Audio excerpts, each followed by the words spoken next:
ప్రభునామములో మీ అందరికీ వందనాలు చెల్లిస్తున్నాను. అందరూ సంతోషంగా ఉన్నారా? ఎందుకంటే మరి మన భారతదేశము లాకౌట్ లిఫ్ట్ చేసింది. యథావిధిగా అందరూ తిరిగి మన పనులు చేసుకోవడానికి, వ్యాపారం చేసుకోవడానికి, గవర్నమెంట్ ఆఫీసులు వర్క్ చేయబడుతుండగా మనం తిరిగి మన పనులు చేసుకోవడానికి దేవుడికి ఇచ్చిన అవకాశం కొరకాయి వందనాలు చెల్లిస్తున్నాను. మరి ఈ 2 మాసములు మరి ఆర్థిక పరంగా, ఆరోగ్యపరంగా దేశము ఎంతో నష్టము వాటిల్లినప్పటికీ దేవుడు తిరిగి సమకూర్చాడనే నమ్మకము ఉన్నది. తప్పకుండా దేవుడు రెట్టింపైన ఆశీర్వాదములు, దీవెనలు అనుగ్రహించి మన దేశమును, మన రాష్ట్రమును తప్పకుండా దేవుడు బాగా చేస్తాడు. మనం అందరం కలిసి ఐక్యతగా ప్రార్థన చేసి మనం దేవునికి మొరపెట్టినప్పుడు దేవుడు మన మొర ఆలకించి తప్పకుండా దేవుడు సహాయం చేస్తాడు. ఈ దినమున మరి మత్తయి సువార్తలో నుంచి కొన్ని మాటలు మనం ధ్యానం చేసుకుందాం. 7వ అధ్యాయం 24వ వచనం నుంచి కొన్ని మాటలు చూసుకుందాం. కాబట్టి నా మాటలు విని వాటి చొప్పున చేయి ప్రతి వాడును బండ మీద తన ఇల్లు కట్టుకొనిన బుద్ధిమంతుని పోలి ఉండెను. వాన కురిసెను, వరదలు వచ్చెను, గాలి విసిరి ఆ ఇంటి మీద కొట్టెను, గాని దాని పునాది బండ మీద వేయబడిన గనుక అది పడలేదు. మరియు నా మాటలు విని వాటి చొప్పున చేయని ప్రతి వాడు ఇసుక మీద తన ఇల్లు కట్టుకొనిన బుద్ధిహీనుని పోలి ఉన్నాడు. వాన కురిసెను, వరదలు వచ్చెను, గాలి విసిరి ఆ ఇంటి మీద కొట్టెను, అప్పుడు అది కూలబడెను, దాని పాటు గొప్పదని చెప్పాను. ఇక్కడ దేవుడు 2 ఉపమానాలు చెబుతూ ఉన్నాడు. ఏమిటంటే, ఒక ఇల్లు మరి పునాది మీద కట్టబడిన ఇల్లు, ఇంకొక ఇల్లు ఇసుక మీద కట్టబడిన ఇల్లు. పునాది మీద కట్టబడిన ఇంటి మీదను, ఇసుక మీద కట్టబడిన ఇంటి మీదను మరి వాన వచ్చింది, వరదలు వచ్చినాయి, గాలి విసిరింది. ఒక ఇల్లు ఏమో పునాది స్ట్రాంగ్గా ఉంది, ఇంకొక ఇల్లు ఏమో పునాది స్ట్రాంగ్గా లేదు. ఒక ఇల్లు ఏమో మరి నిలబడ్డది, కొట్టుకొని పోలేదు. ఇంకొక ఇల్లు ఏమో మరి కూలిపోయిందని దేవుని గ్రంథంలో మనం చూస్తున్నాం. ఇక్కడ 2 వ్యక్తులు ఇల్లులు కట్టుకున్నారు. దేవుడు ఒక మాట చెప్పాడు. బండ మీద ఇల్లు కట్టిన వారిని దేవుడు బుద్ధిమంతుడితో పోల్చాడు. ఇసుక మీద కట్టిన వారిని దేవుడు బుద్ధిహీనునిగా పోల్చాడు. ఈ యొక్క బండ మీద కట్టుకున్నవాడు శ్రద్ధతో కట్టుకున్నాడు. మరి ఇసుక మీద కట్టుకున్నవాడు శ్రద్ధగా కట్టుకోలేదు. ఈ మాటలు మనం ధ్యానిస్తున్నప్పుడు నేను బిడ్డలారా, మరి నువ్వు బండ అంటే క్రీస్తు, నీ గృహమును క్రీస్తు మీద కట్టుకుంటే నీవు ఆశీర్వాదం పొందుతావు. కష్టాలు వస్తాయి, శ్రమలు వస్తాయి, సమస్యలు వస్తాయి, వ్యాధులు వస్తాయి, బాధలు వస్తాయి, ఆర్థిక ఇబ్బందులు వస్తాయి. ఎన్ని వచ్చినా కూడా క్రీస్తు మీద కట్టుకున్నావు కాబట్టి నీకు సహాయము, నీకు ఆదరణ, దేవుని కృప, దేవుని తోడు, దేవుని సన్నిధి ఉండి నీకు సహాయం చేస్తుంది. అదే నువ్వు ఇసుక మీద కట్టుకుంటే, క్రీస్తు లేకుండా కట్టుకుంటే కష్టాలు వస్తే, బాధలు వస్తే, శ్రమలు వస్తే నువ్వు కృంగిపోతావు, పడిపోతావు, శ్రమల పాలవుతావు, అనారోగ్య పాలవుతావు. దేవుని మాట ఒక మాట సెలవిస్తుంది.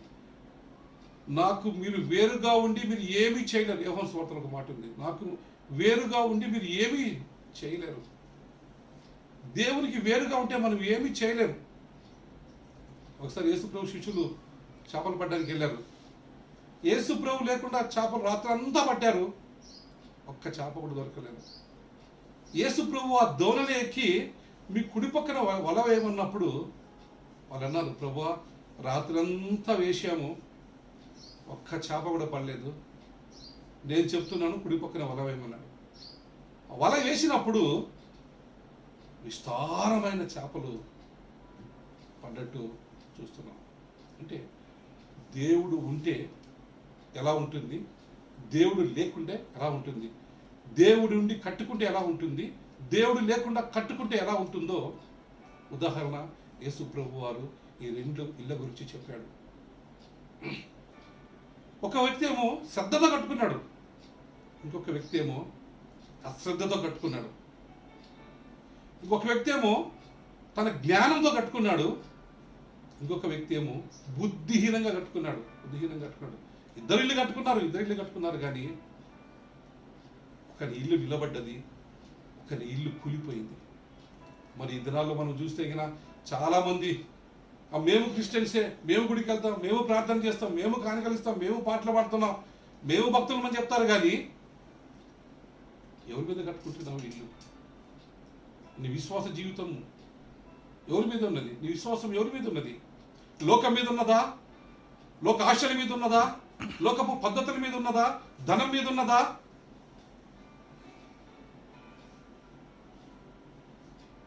ఒక వ్యక్తి నాకు చదువు ఉంటే చాలు, నాకు జ్ఞానం ఉంటే చాలు, నాకు ధనం ఉంటే చాలు, నాకు విద్య ఉంటే చాలు, నాకు ఆస్తిపాస్తులు ఉంటే చాలు, నేను క్రైస్తవుడే.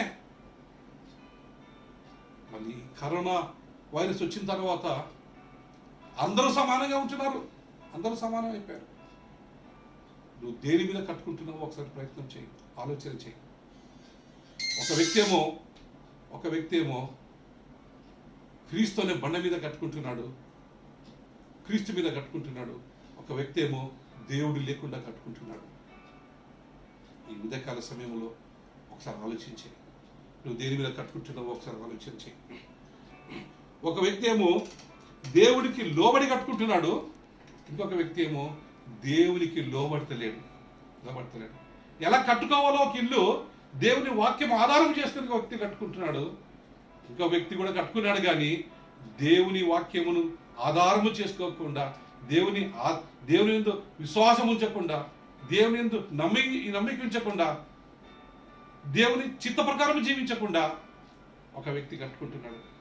నీవు దేవుని చిత్తము లేకుండా, దేవుని వాక్యము లేకుండా, దేవుని ఆధారము లేకుండా, దేవుని కృప లేకుండా నువ్వు ఈ లోకంలో ఎంత కట్టుకున్నా ఒక దినమున నీ ఇల్లు కూలిపోతుందని జ్ఞాపకం చేసుకో.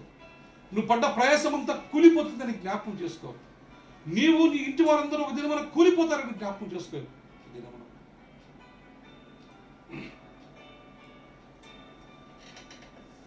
బండ మీద కట్టుకున్న వ్యక్తికి దేవుని కాపుదల ఉన్నది. వాన వచ్చింది, గాలి వచ్చింది, ఆ ఇంటిని కొట్టింది, దేవుని కాపుదల ఆ ఇంటి ఉంది కాబట్టి ఆ ఇల్లు కూలిపోలేదు. ఇంకొక వ్యక్తి ఇసుక మీద కట్టుకున్నాడు, ఆ వ్యక్తికి దేవుని కాపుదల లేదు. వాన వచ్చింది, గాలి వచ్చింది, ఆ ఇంటిని కొట్టినప్పుడు ఆ ఇల్లు ఏమైపోయిందంటే కూలిపోయింది. నీ ఇంటికి దేవుని కాపుదల ఉన్నదా? నీ బిడ్డలకు దేవుని కాపుదల ఉన్నదా? నీ ఆరోగ్యమునకు దేవుని కాపుదల ఉన్నదా? నీ ఇంటిలో దేవుడు ఉన్నాడా? దేవుని సన్నిధి నీ ఇంటిలో ఉన్నదా? దేవుని బలిపీఠం నీ ఇంట్లో ఉన్నదా? దేవుని ప్రార్థన నీ ఇంటిలో ఉన్నదా? దేవుని వాక్యం నీ ఇంటిలో ఉన్నదా? జ్ఞాపకం చేసుకున్నాడు. ఒకడేమో బుద్ధిమంతుడై తన ఇల్లును చక్కగా కట్టుకున్నాడు, ఇంకొకడు బుద్ధిమంతుల్లాగే ఉండి నటిస్తూ బుద్ధి లేనివాడుగా ఉండి తన ఇల్లును కూలగొట్టుకున్నట్ల దేవుని వాక్యము చెబుతుంది. ఒక వ్యక్తి ఏమో సంపూర్ణమైన విశ్వాసంతో ఇల్లు కట్టుకున్నాడు, ఇంకొక వ్యక్తి ఏమో వ్యర్థ విశ్వాసముతో ఇల్లు కట్టుకున్నాడు. ఒక వ్యక్తి ఏమో విశ్వాసంతో ఇల్లు కట్టుకున్నాడు, ఇంకొక వ్యక్తి ఏం చేశాడంటే శరీరానుసారంగా ఇల్లు కట్టుకున్నాడు, వ్యర్థంగా ఇల్లు కట్టుకున్నాడు. విశ్వాసంతో కట్టుకున్న ఇల్లు నిలుస్తుంది, వ్యర్థంగా కట్టుకున్న ఇల్లు ఒక దినమున కూలిపోతుందని జ్ఞాపకం చేసుకోవాలి. ఈ దినమున ఎంతమంది అయితే వ్యర్థంగా కట్టుకున్నారో, ఈ దినమున ఇల్లు కట్టుకున్నారు, బిల్డింగ్లు కట్టుకున్నారు, ఆస్తిపాస్తులు సంపాదించుకున్నారు, కార్లు సంపాదించుకున్నారు, బంగ్లాలు సంపాదించుకున్నారు, ఉద్యోగాలు సంపాదించుకున్నారు, ఆస్తులు కూడా పెట్టుకున్నారు. కానీ దేనికి పనికి వచ్చింది దినమున? దేనికి పనికి వచ్చింది? విశ్వాసము లేకుండా దేవుని యందు విశ్వాసము లేకుండా నువ్వు ఎంత సంపాదించుకొని ఎంత పెద్దగా కట్టుకున్నా కూడా ఒక రోజున కూలిపోతుంది. అది నువ్వు కట్టుకున్నది కూలిపోతుంది. యేసు ప్రభు లేకుండా ఎంత పెద్ద కట్టుకున్నా కూడా అది కూలిపోతున్న సత్యాన్ని నువ్వు దేవుడి దగ్గర జ్ఞాపకం చేసుకున్నాడు. యేసు ప్రభు ఉండి కట్టుకుంటే అది నిలుస్తుంది. 30దంతలుగా, 60దంతలుగా, 100ంతలుగా అది దీవించబడుతుంది, ఆశీర్వింపబడుతుంది, హెచ్చింపబడుతుంది. ఆ ఇల్లు ఎన్నటికి కూలిపోదు, ఎన్నటికి కూలిపోదని సత్యాన్ని మనము జ్ఞాపకం చేసుకోవాలి. అంతేకాకుండా నీతిమంతుని యొక్క ఇల్లు పతనము కాదు, దుష్టుని యొక్క ఇల్లు పతనం అవుతుందనే సత్యాన్ని మనం జ్ఞాపకం చేసుకున్నాడు. నీతిమంతుని యొక్క ఇల్లు పతనం కాదండి. నీతిమంతుడు ఎప్పుడు పతనం కాడు. దేవుని నమ్మిన బిడ్డ ఎప్పుడు పతనం కాడు. ఆయన విశ్వాసం ఉంచిన వాడు పతనం కాడు, పడిపోడు. ఒకవేళ పడిపోయిన వాడిని దేవుడు లేవనెత్తుతాడు. దుష్టుని ఇల్లు పతనం చేయబడుతుంది, కూలిపోతుంది. వాడు కూలిపోయినప్పుడు వాళ్ళు లేపడానికి ఎవరు ఉండరు. నిన్ను లేపడానికి దేవుడు నీ వెంబడి ఉంటాడు, నీ ప్రక్కనే ఉంటాడు. ఆయన కనుదృష్టి ఎల్లప్పుడూ నీ మీద ఉంటుంది. వరదలు వచ్చినాయి, గాలి వచ్చింది, ఒక ఇల్లేమో కూలిపోయింది, ఒక ఇల్లేమో కూలిపోలేదు. ఏంటంట, ఈ నా మాటలు విని, ఎవరంట, ఈ నా మాటలు విని దాని చొప్పున చేయువాడు. ఒకడేమో దేవుని మాటలు విని చేశాడు, ఇంకోడేమో దేవుని మాటలు వినకుండా చేశాడు. నువ్వు ఈ దినమున దేవుని మాటలు విని నీ ఇల్లు కట్టుకుంటున్నావా? దేవుని మాటలు వినకుండా నువ్వు ఇల్లు కట్టుకుంటున్నావా? ఇద్దరు విన్నారు, కానీ ఒకడేమో దేవుని చిత్తానుసారంగా దేవుని మాటలు విని లోబడి దాని ప్రకారం చేశాడు, కానీ ఒకడేమో విన్నట్లే విన్నాడు, కానీ దాని ప్రకారం చేయలేదు. ఈ నా మాటలు విని దేవుని మాటలు వింటున్నావు, దేవుని వాక్యం వింటున్నావు, దేవుని చిత్తానికి లోబడుతున్నావా? నువ్వు దేవుని చిత్తానికి లోబడితే నీ ఇల్లు కట్టబడుతుంది, నీ ఇల్లు ఆశీర్వదింపబడుతుంది. దానిలో ఉన్న వారందరూ ఆశీర్వపడతారండి.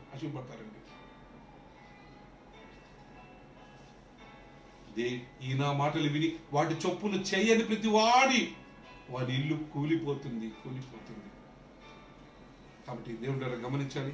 మరి నువ్వు ఎలా కట్టుకుంటున్నావో ఒకసారి నువ్వు ఆలోచన చేయాలి. అంతేకాకుండా మరి నమ్మకంతో కట్టుకుంటున్నావా, విశ్వాసంతో కట్టుకుంటున్నావా అనే సత్యాన్ని మనము జ్ఞాపకం చేసుకోవాలి.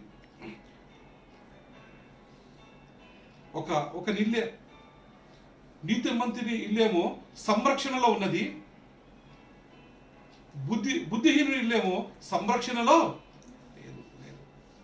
ఎవరైతే నీతిమంతుడిగా తన ఇల్లు దేవుని మాట ప్రకారం కట్టుకున్నాడో వాని మీద దేవుని సంరక్షణ ఉన్నది, దేవుని కాపుదల ఉన్నది, దేవుని భద్రత ఉన్నది. సంరక్షిస్తున్నాడు దేవుడు, కాపాడుతున్నాడు.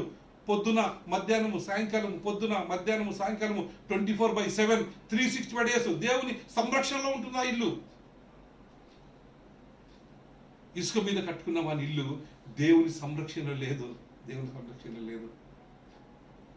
గాలి వచ్చింది, వర్షం వచ్చింది, తాకిన వెంటనే ఆ ఇల్లు కూలిపోయింది.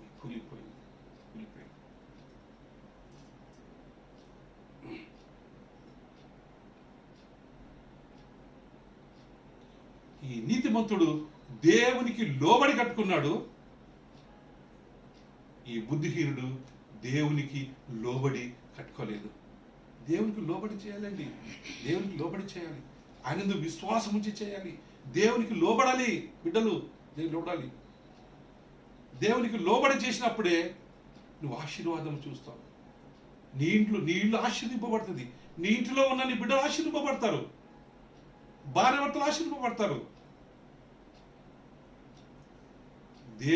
దేవునికి లోబడకుండా నువ్వు చేసినట్లయితే ఆ ఇంటి మీద ఆశీర్వాదం ఉండదు. కాబట్టి ఈ దినమున ముఖ్యంగా గమనించవలసిందంటే మరి నీతిమంతునిగా ఉంటున్నావా, బుద్ధిహీనునిగా ఉంటున్నావా? ఒకసారి పరీక్ష చేసుకోమని మరి ఈ వాక్యం చేత మనము హెచ్చరింపబడుతున్నాము. కాబట్టి ఈ కరోనా వైరస్ మరి ఉంటుంది, జాగ్రత్తలు పాటించాలి. సోషల్ డిస్టెన్స్ పాటించండి, మాస్క్ పెట్టుకోండి, సాధ్యమంతకు చాలాసార్లు చేతులు కడుక్కోండి, శుభ్రంగా ఉండండి. ఈ యొక్క వాక్యమును కూడా గౌరవించి మరి బుద్ధిమంతునిగా ఉంటున్నావా, బుద్ధిహీనునిగా ఉంటున్నావా, బుద్ధిమంతురాలుగా ఉంటున్నావా, బుద్ధిహీనురాలుగా ఉంటున్నావా? ఈ ఆదివారం దినం మనం పరీక్ష చేసుకొని విశ్వాసం ఉంచి దేవునికి లోబడి ఆయన నమ్మిక ఉంచి పరిశుద్ధ జీవితం జీవిస్తూ నిన్నును నీ ఇంటి వారిని రక్షించుకుంటూ కాపాడుకుంటూ ఆయన నమ్మిక ఉంచి ఆయన మాటలకు లోబడుతూ ఆయన సంపూర్ణమైన నమ్మిక విశ్వాసం ఉంచి ఆయనలో సాగిపోవాలని ఈ వాక్యం చేత హెచ్చరింపబడుతున్నాడు. మిమ్మల్ని దేవుడు దీవించి ఆశీర్వించింది గాక. Praise the lord. చిన్నవాటి ప్రార్థన చేసుకున్నాం. దయగలిగిన మాత్రం వందనాలు చెల్లిస్తున్నాం. ఉదయకాల సమయంలో ఈ చిన్న వర్తమానమును మీరు జ్ఞాపకం చేసుకుని ఆశీర్వాదం దీవించండి ప్రభువా. తండ్రి, బుద్ధిమంతుడు బుద్ధిహీనుడుగా ఇద్దరు వ్యక్తులు చూస్తున్నాం. ఇద్దరు ఇల్లు కట్టుకున్నారు ప్రభువా. ఒకరి ఇల్లేమో నిలబడ్డది, ఒకరి ఇల్లేమో కూలిపోయి ఉంటుంది ప్రభువా. మా జీవితాల్లో కూడా మా స్థితిగతులు ఎలా ఉంటున్నాయో మీకు తెలియని ప్రభువా. బుద్ధిమంతుని పోలి మేము కూడా కట్టుకున్నట్టుకు సహాయం చేయండి తండ్రి. అవును జ్ఞాపకం చేసుకోండి ప్రభువా. ఈ కరోనా వైరస్ ప్రభావం అంతటి నుంచి ఈ 2 మాసములు మమ్మల్ని కాపాడిన దేవుడు నైనా వందనాలు చెల్లించుకుంటున్నాం. మా ఆయుష్ని పొడిగించినారు, వందనాలు చెల్లించుకుంటున్నాం. కరోనా వైరస్ రాకుండా తప్పించినారు, వందనాలు చెల్లించుకుంటున్నాం. మీ రెక్కల నీడలో మమ్మల్ని భద్రపరిచారు, వందనాలు చెల్లించుకుంటున్నాం. చక్కటి ఆహారం నుంచి పోషించారు, వందనాలు చెల్లించుకుంటున్నాం తండ్రి. ఇవన్నీ మీరు చేసిన సహాయము, మీ కాపుదల, మీ భద్రతని జ్ఞాపకం చేసుకుంటూ మీ నామకు స్తుతి స్తోత్రములు వందనములు చెల్లించుకుంటూ వాళ్ళందరినీ దీవించి ఆశీర్వించి సహాయం చేయమని యేసు నామమున స్తుతించి ప్రార్థించి అడిగి వేడుకుంటున్నాం మా ప్రియ పరలోకపు తండ్రి. ఆమేన్.